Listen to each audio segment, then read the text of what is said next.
Bienvenue dans cette vidéo d'ouverture de ce voyage au cœur du monde de l'invisible. La place de l'invisible dans ma pratique thérapeutique. Quand on parle de thérapie, on pense surtout à des techniques, à des méthodes, à des mots. Pourtant, les plus grandes transformations que j'ai pu observer chez mes clients se sont produites dans le silence, dans une image, dans une respiration, une larme, un sourire. Et c'est ce qui change tout.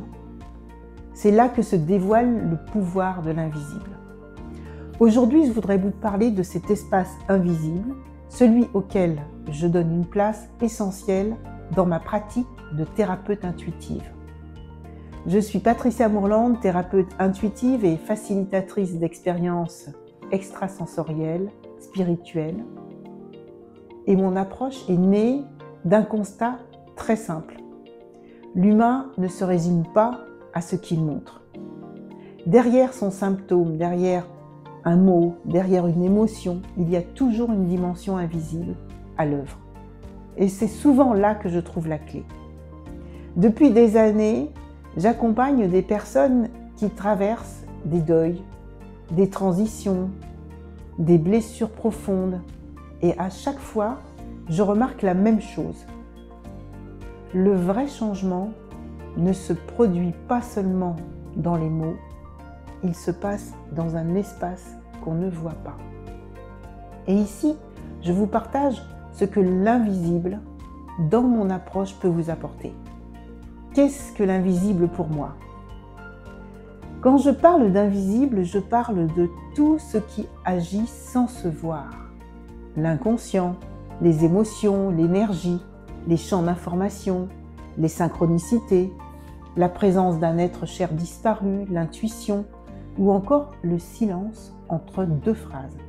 Le visible, c'est le monde de la matière, du mental, du concret, et l'invisible, c'est le monde de l'esprit, du sens et de la vibration. Et l'un ne peut aller sans l'autre. 3 raisons de donner de la place à l'invisible en thérapie. Première raison, l'invisible parle en premier. L'invisible s'exprime à travers un mot, une larme, un geste, un silence. Et il nous parle bien avant que le mental n'ait compris. Quand on sait écouter cette dimension, la séance devient plus vivante, elle devient plus profonde, plus juste, plus organique. Deuxième raison, c'est dans l'invisible que la transformation se produit. C'est dans les plans invisibles, ceux du cœur, de l'énergie, de la conscience, que les mémoires se libèrent et que les blessures disparaissent. En thérapie, quand le corps se détend, quand une image émerge, quand un souffle s'apaise, c'est déjà la guérison de l'invisible qui est en marche. Troisième raison, l'invisible relie tout. Dans chaque séance, je sens ce lien invisible entre mes clients et moi, et entre le visible et l'invisible, entre l'histoire personnelle de la personne et sa trame de la vie. C'est ce lien qui fait que la transformation ne vient pas de moi, mais d'un champ que nous ouvrons ensemble. Quelle forme prend l'invisible dans ma pratique? L'invisible, c'est aussi les mondes de la nature, ces présences subtiles qu'on ressent dans les arbres, les éléments, les cycles du vivant, les présences spirituelles, nos guides, nos ancêtres, les âmes qui veillent sur nous, les forces du soutien invisible qui nous accompagnent dans chacune de nos transformations. Il y a aussi les champs énergétiques, ceux des personnes, ceux des lieux, des objets, qui conservent des traces du vécu et qui interagissent avec nous. Donc apprendre à écouter ces mondes, c'est réapprendre à dialoguer avec la vie elle-même. Quel est mon rôle dans cet espace? Dans cet espace, mon rôle de thérapeute est d'écouter autrement, écouter le chant de la vibration, la respiration d'un moment. C'est une posture aussi d'humilité et je ne cherche plus à contrôler, mais je cherche plutôt à collaborer avec quelque chose de plus grand et je deviens comme un témoin dans ce processus naturel de réharmonisation. C'est aussi un acte de confiance, laisser la vie participer à la séance, tout en gardant les deux pieds dans la réalité, dans la bienveillance et dans le cadre. Ce que ça change pour vous.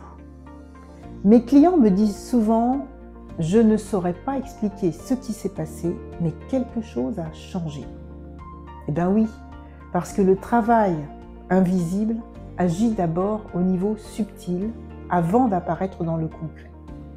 Et donner une place à l'invisible, c'est permettre à chacun de retrouver un lien plus profond avec son propre mystère et avec sa propre sagesse. Avec une intelligence du vivant qui sait ce dont on a besoin.